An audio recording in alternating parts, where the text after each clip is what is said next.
오늘 과학기술 유공자 업적 재조명할 수 있는 스피커 중에 한 사람으로 초청해 주셔서 후배 과학자로서 대단히 영광으로 생각을 합니다.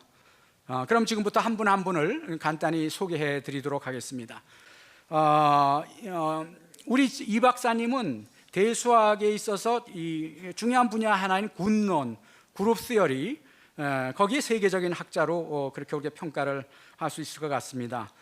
군론은 쉽게 얘기하면 연산이 정의된 그런 어떤 집합의 수학적 구조를 연구하는 걸로 그 군 사이의 관계가 어떻게 되느냐를 우리 이 박사님이 주로 밝혔고, 본인은 1960년에는 또 새로운 군을 발견을 해가지고 그거를 리군이라고 명명을 했습니다. 이런 일련의 업적을 통해서 이 리군에 대한 연구 논문이 1984년에 1994년 10년간 90여 편이 나올 정도로 그의 연구는 세계 수학사의 중요한 연구 업적이 됐습니다. 다음에 이제 물리학으로 가서요. 고 이원철 박사님을 소개해드리겠습니다. 이 박사님의 학문적 업적 및 성과는 독수리 자리, 에타별의 맥동 병광성임을 발견한 한국의 최초의 이학 박사입니다. 특별히 이게 최초의 이학 박사이기 때문에 일제 이 강점기 시절에 국민들에게 민족적인 자긍심을 심어 주었습니다. 초대 중앙관상대 대장으로서 기상 및 천문 관련 인력을 양성하셨고, 또 1956년에는 대한민국을 68번째로 세계 기상기구의 정회원국으로 가입을 시켰습니다. 다음에는 조순탁 박사님이십니다. 조순탁 박사님의 학문적인 업적은 고밀도 기체운동의 이론적 규명한 한국인의 최초의 이론 물리학자이십니다. 50년 당시만 해도 저밀도 기체운동은 설명하는 이론은 있었습니다. 그렇지만 밀도가 커지면 그때 기초운동을 어떻게 설명할까? 이거는 통계역학의 난제였습니다. 그래서 조 박사님은 볼츠만 방정식 그때 잘 알려져 있었거든요. 그거를 일반화해서 고밀도 기체 운동을 기술하는 소위 조 울렌벡 이론을 발표하셨습니다. 우리 조 박사님의 이론은 비평형 통계역학 연구의 교과서적인 모형으로 통계역학 교과서에 인용이 되고, 그러므로 해서 세계적인 이론 통계 물리학자로 그렇게 알려지셨습니다. 다음에는 이휘소 박사님이십니다. 1935년 서울 출생이십니다. 이분은 이론 소립자 물리학 분야에서 세계적인 물리학자입니다. 이휘소 박사가 이 참夸, 맵시콱이라고 우린 번역을 하고 있더라고요. 맵시콱 질량을 대학원 석사 과정에서 계산을 했습니다. 그래서 1979년에 노벨상 수상의 근거를 제공을 했습니다. 아마 살아가셨으면 노벨 물리학상을 저는 받았다고 생각을 합니다. 다음 분야는 화학에서 이태규 박사님, 한국인 최초의 이론화학 분야의 세계적인 학자이십니다. 촉매이론, 반응 속도론, 유변학, 레오롤로지, 액체 이론 분야의 탁월한 연구 성과로 당대 세계적인 학자인 아이링, 테일러 등과 함께 이론화학 분야를 선도하셨습니다. 특별히 이분의 대표적인 업적은 뉴턴 역학이 성립을 안 하는 분야가 있습니다.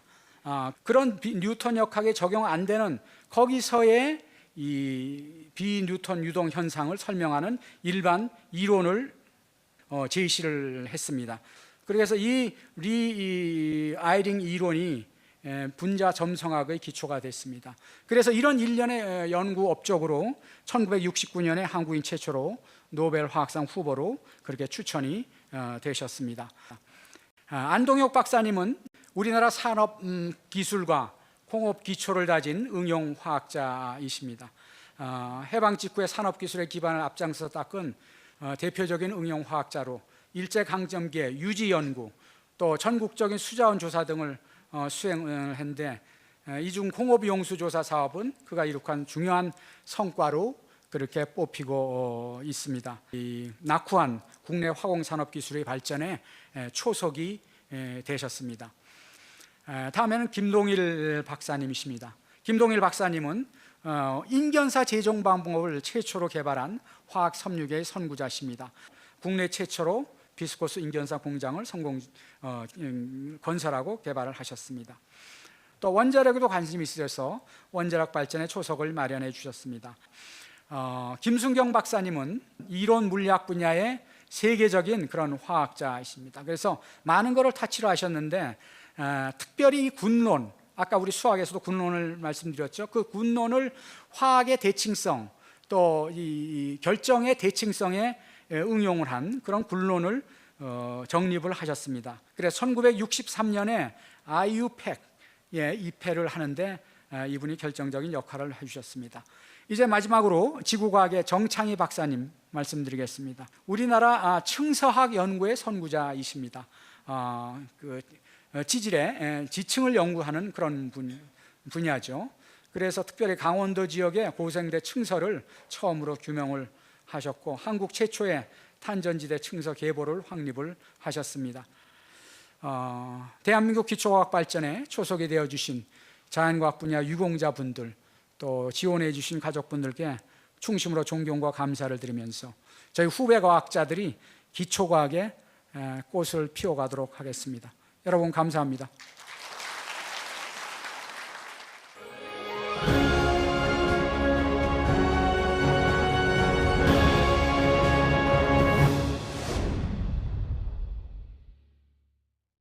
제1회 대한민국 과학기술 유공자 중 생명 분야는 모두 13분이 선정되었습니다.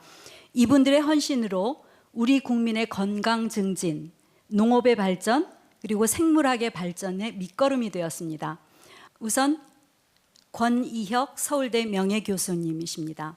우리나라의 한국형 보건학을 정착시킨 선구자적인 업적을 이루었습니다. 뿐만 아니라 1960년 당시 급격히 인구가 증가하므로 인구 및 가족계획 사업을 추진한 그런 업적도 크십니다. 이로 인한 사회 경제적 문제를 해소하기 위해서 가족계획 사업을 주도적으로 추진하셨습니다.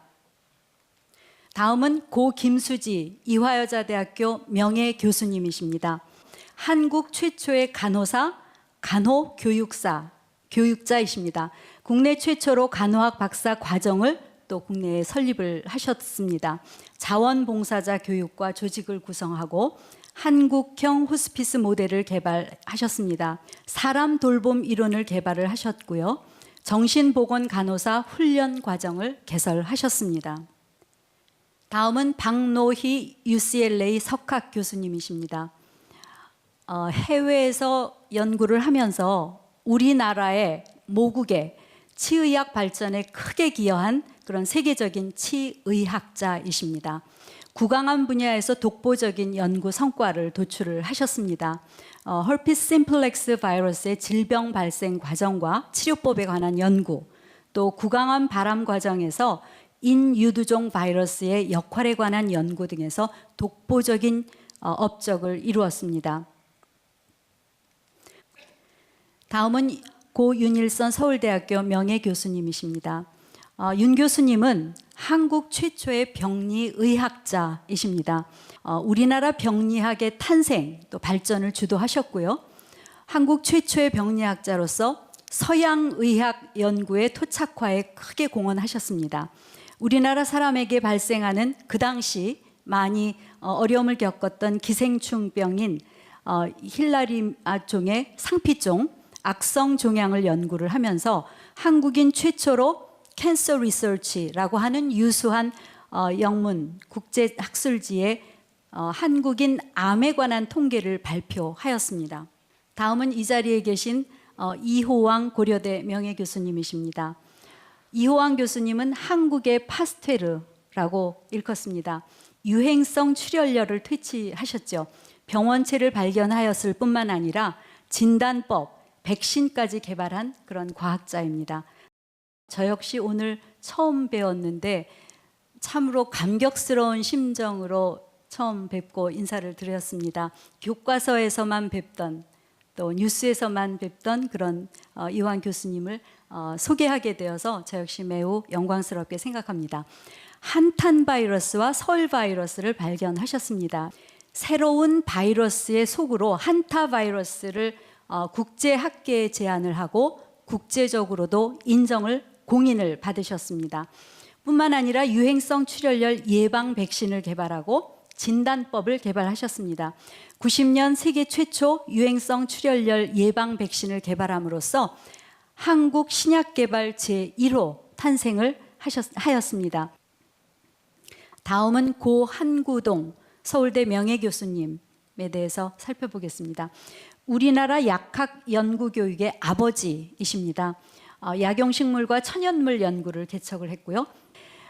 그 당시 우리에게 꼭 필요했던 우리 민족의 식생활과 위생 문제 연구에 매진하셨습니다. 8.15 해방을 맞기 전 15년간 국내 유일의 약학 관련 연구기관이었죠. 위생시험소에서 근무를 하셨습니다. 이 기간 동안 우리나라 약학 근대화의 기반을 구축하고 좌표 설정을 위한 선도적인 그런 역할을 수행하셨습니다. 다음은 고 석주명 선생님이십니다. 한국의 파브르라고 일컬어지는 석주명 선생님은 세계적인 나비 분류학자로 평가를 받고 있습니다. 나비의 개체 변이 연구로 우리나라 생물학, 분류학의 학문적 토대를 마련을 했고요. 생물 분류학의 기틀을 마련한 선구적인 그런 생물학자로 세계적으로도 인정받는 국내 자연과학자이십니다. 각각의 종들에 대한 분포 연구뿐만 아니라 그 이름들의 유래를 찾아서 나비들의 우리말 이름을 정리하셨습니다. 다음은 이 자리에 계신 조완규 서울대 명예교수님이십니다. 조완규 교수님은 제1세대 생명과학자이십니다. 과학기술의 발전뿐만 아니라 교육 발전에도 크게 기여하셨습니다. 발생생물학 분야를 개척하셨습니다. 조금 이제 어려운 단어들이 좀 나오겠는데요. 배양 중인 포유류, 미성숙 난소에 대해서 뇌 호르몬이 영향이 있다는 것을 측정을 하셨고요. 사이클릭 AMP가 생체 외에서 인비트로에서 배양 중인 난자 성숙 억제 물질임을 발견을 하셨습니다. 뿐만 아니라 미세관 배양법을 개발하셔서 배양 비용을 대폭 절감함으로 세계 학계가 주목하였습니다. 이 방법의 활용으로 발생 생물학의 발전에 획기적인 기여를 하셨습니다. 다음은 고 우장춘 박사이십니다. 다윈의 진화론을 보완하는 종의 합성 이론을 증명하였습니다. 우리 실정에 맞는 작물의 우량 종자를 개발하고 보급하였습니다. 1935년 종의 합성 이론을 실험적으로 증명을 하셨고요. 세계 유전 육종학의 발전에 크게 기여를 하였습니다. 중간 잡종과 종의 합성이 자연에서 발생한다는 사실을 밝히기도 했습니다.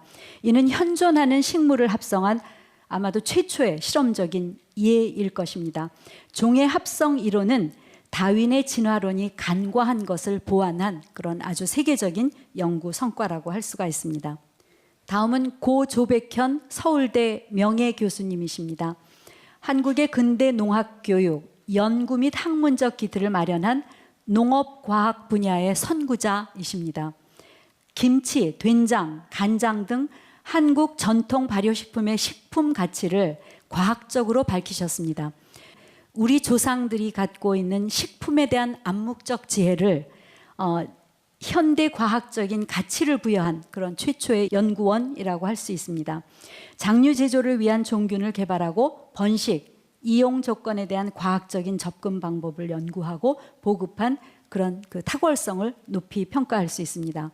다음은 고 허문회 서울대학교 명예교수님이십니다. 여러분들도 잘 아시겠지만 통일벼를 개발해서 우리의 주식인 쌀의 자급자족을 실현한 그런 육종학자입니다. 1960년, 70년 당시 거의 불가능하다고 여겨졌던 유전적으로 거리가 먼 세 가지 종을 교잡한 그런 삼원 교잡을 통해서 통일벼를 개발하셨습니다. 우리 역사상 최초로 주 곡식인 쌀의 자급자족이 가능하게 되었고요. 통일벼 개발 기술은 지금도 생산성이 높은 그런 작물을 육종하는 모델로 사용되고 있습니다. 한국은 물론이고 세계 벼 육종사의 길이 남을 그런 업적으로 평가되고 있습니다. 다음은 고 현신규 서울대학교 명예교수님이십니다. 리기테타 소나무와 현사시나무를 개발한 임목 육종 학자이십니다. 리기다 소나무와 테다 소나무의 교잡을 통해서 해충과 추위에 강하고 생장과 재질이 우수한 그런 리기테타를 개발하였습니다. 이 리기테타 소나무는 국제식량농업기구에서도 탁월한 육종 성과로 인정을 받고 미국 상원에서는 한국의 기적의 소나무라고 보고되기도 했습니다. 뿐만 아니라 현사시나무의 개발 및 보급을 하심으로 생장이 빠른 그런 우수한 품종을 평지조림으로 보급을 하기도 하였습니다. 정길생 건국대 총장님에 대해서 말씀을 드리겠습니다. 정길생 총장님께서는 국내 동물생명공학의 창시자이십니다. 농가소득증대에 크게 기여를 하셨고요. 국내 최초로 동물생명공학의 기초 이론을 설립하시고 기술을 보급하셨습니다. 전문 인력 양성에 헌신을 하셨습니다.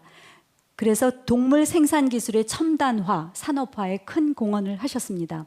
수정란을 이식하고 형질 전환, 복제동물 등 첨단 기술을 개발해서 실험 동물과 대가축을 공시하고 동물 생명공학의 전 영역에 걸친 산업적 응용 기술을 개발하였습니다. 국내 최초로 동물 난자의 체외 수정 기술을 개발함으로써 인간의 시험관 아기 생산 기술에 접목하여서 국내 인구 절벽의 문제 해결에 큰 기여를 하셨습니다. 마지막으로 우리 젊은 미래 우리 대한민국을 이끌어갈 학자들에게 전하고 싶은 말은 바로 세종대왕의 신조입니다. 평생 살면서 갖고 있었던 신조는 바로 범사전치면 즉무불성이라, 모든 일에 온 마음을 기울여 다스리면 이루지 못할 것이 없다. 바로 우리 대한민국 미래 과학자들이 우리 대한민국을 이끌어갈, 그런데 이 세종의 신조가 좀 힘이 되었으면 좋겠다는 생각으로 말씀을 드렸습니다. 여러분 경청해 주셔서 대단히 감사합니다.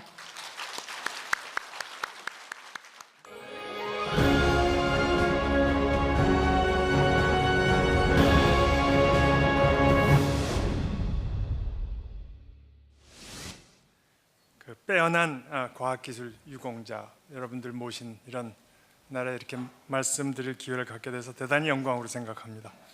공학 분야입니다. 뭐 어느 도시나 이제 자기네 도시에 관광 오라고 이렇게 나오는데 울산 12경 보시면은 공단 야경이 들어갑니다.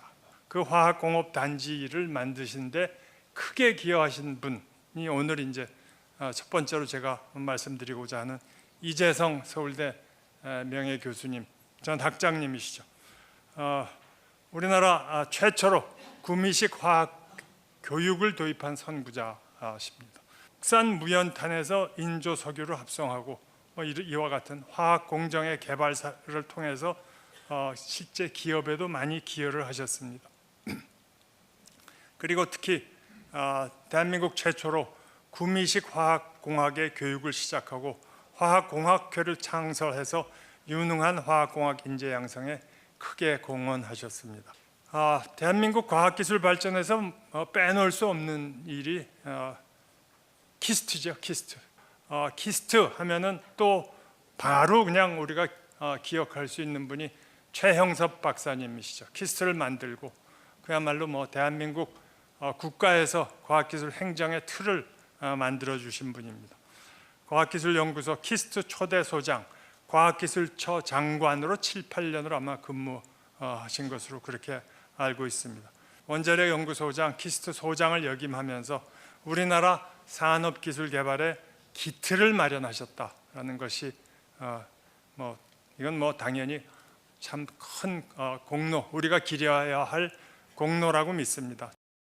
그리고 우리나라 재료공학 엄청 발전했습니다. 포스코는 지난 8년간 전 세계에서 가장 경쟁력 있는 철강 회사로 뽑혔습니다.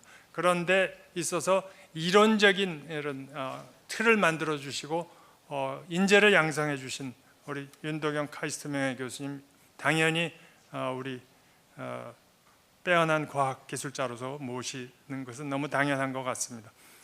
여기 윤도경 교수님의 학문적, 업적 및 연구개발 성과는 이건 제가 자세히 설명드릴 수 있습니다. 왜냐? 제가 윤도경 교수님 제자이기 때문에 뭐 한 2시간 자세히 설명드릴 수 있지만 다음 기회로 하겠습니다. 기억에 남는 말은 연구를 재밌게 해라. 재밌게 살기 위해서 연구하는 거다. 그럼 맨날 재밌게 해라 했는데 한참 하다 보니까 조금 진짜 이것도 재미있는 일이로구나 라는 그런 생각을 하다가 요즘은 영 딴짓만 하고 있습니다. 1968년에 처음 현대자동차가 만들어졌을 때 3,500대를 생산했다고 합니다. 50년 만에 전 세계 다섯 번째 가는 엄청난 회사로 발전했습니다.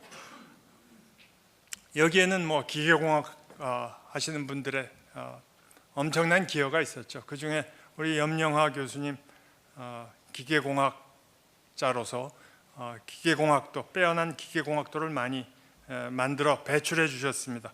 기계학회장 하셨고요. 그 참 훌륭한 그런 업적과 우리 민족에 대한 그런 애정이 있었고 자랑스러운 일들을 많이 하신 것 같습니다. 우리나라 금속재료공학 및 제조기술의 발전에 크게 기여하셨고요. 실제로 종을 많이 만드셨습니다. 실제로 우리나라에 현재 있는 종들을 굉장히 많이 제작하셨습니다. 우리나라 조선공업은 진짜 이것도 진짜 기적인데요. 여기 김재근 서울대학교 명예교수님이 이 분야를 이끌어 주셨습니다. 우리나라 조선공학의 창시자, 그리고 여기 계속 나옵니다만 우리나라 고유 한선, 한국의 배란 얘기입니다. 한선의 선형을 규명했고 조선학교를 창립하시고요. 하여튼 저는 이분 모시고 말씀 들은 건 거북선 얘기밖에 없습니다. 그리고 거북선이 얼마나 자랑스러운 것인가에 대해서 제가 아주 그거는 지금도 진짜 자랑스러운 일인 것 같습니다. 그 다음에는 뭐 조선 분야에서 오늘 우리 자리 같이 함께 하고 계신 민계식 회장님, 그야말로 세계 최고의 스스로 조선 해양 기술자이면서 경영자십니다. 그리고 제가 울산에 있을 때 그때 현대중공업 회장이셔서 제가 그때 뭐 자주 뵙고 말씀드렸는데 계시는 10년 동안 매년 30% 정도씩 성장했습니다. 10년 동안. 그러니까 1.3에 10승을 하면 어느 정도 숫자가 되는지 여기 수학하신 분 혹시 뭐 엄청난 성장을 이루어서 사실은 울산이 현대중공업, 이 조선공업, 뭐 더 나아가서 대한민국이 이 덕에 굉장히 잘 살게 됐죠. 요즘 이제 조금 어렵습니다만 앞으로 잘 헤쳐나가리라고 생각합니다. 그리고 뭐 전기전자공업을 뺄 수가 없죠. 이게 등록문화재입니다. 1959년에 금성 라디오, 우리나라에서 처음 나온 라디오입니다. 아마 이 모습을 기억하시는 분도 꽤 계실 것 같습니다. 이렇게 시작한 전자공업이 대한민국을 그야말로 먹여 살리고 있지 않습니까? 거기에 첫 번째로 저희가 한만춘 연세대 명예교수님을 기려야 할 것 같습니다. 대한민국 최초로 아날로그 컴퓨터를 제작하신 분입니다. 이어른이 만든 이 연세 101 아날로그 컴퓨터, 이게 문화재입니다. 지금 문화재로 등록돼 있는 것이고요. 그 옛날에 어떻게 이런 일을 하셨는지 참 존경스럽습니다. 그리고 뭐 삼성을 뺄 수가 없겠죠. 윤정용 삼성전자 부회장님 오늘 자리를 함께 하고 계신데 참 역시 대단하신 분입니다. 1980년도에 윤종영 회장께서 삼성전자 TV 부장을 하셨습니다. 그런데 그때 삼성전자 TV는 뭐 소니 이런 거에 비교도 할 수 없는 그런 퀄리티였죠. 그거를 40년간 삼성전자에 재직하시면서 핵심 기술을 개발하고요. 삼성전자를 글로벌 1위 전자회사로 성장시켰습니다. 윤종용 부회장님의 사회발전 기여도 여기 보시면 127빌리언, 그냥 굉장히 많은 돈이다, 그렇게 생각하시면 되겠습니다. 국가를 위해서 이렇게 어마어마한 부를 만들어내셨고 2009년 하버드 비즈니스에서 글로벌 최고의 CEO 두 번째로 선정되신 그런 자랑스러운 성과를 갖고 계십니다. 그리고 우주 개발 분야에 이렇게 따로 하긴 하지만 그 거의 저는 전기 전자 분야에 모셔도 좋을 것 같습니다. 최순달 교수님, 우리나라 최초의 인공위성 우리 별의 아버지, 그리고 사실은 TDX인가요? 그 우리나라 통신 교환기 개발하는데도 굉장히 큰 역할을 하셨죠. 최순달 교수님 우리 별 1호 갈 때, 이것이 발사될 때 모두들 이렇게 가슴 두근두근하면서 쳐다본 그런 기억들을 갖고 계시리라고 믿습니다. 최순달 교수님 국가사회발전 기여도, 대한민국 IT 강국에 초석을 놓으셨다. IT 강국의 첫 발을 내딛는 중요한 전환점을 마련했다. 이의가 없는 것 같습니다. 마지막으로 원자력 분야를 따로 이렇게 모시는 게 좋을 것 같습니다. 여기에서 가장 빼어난 일을 해주신 분이 우리 오늘 자리를 함께하신 이창건 박사님이라는 데는 모든 분이 다 동의하는 것 같습니다. 원자력 기술을 국산화하고 한국형 원전 기술 개발을 이끈 원자력 1세대 선구적 연구자십니다. 이창건 원장님 작년 금년 총과 어디선가 제 말씀하신 걸 기억하는데, 원자력은 주식이지만 신재생은 간식이다.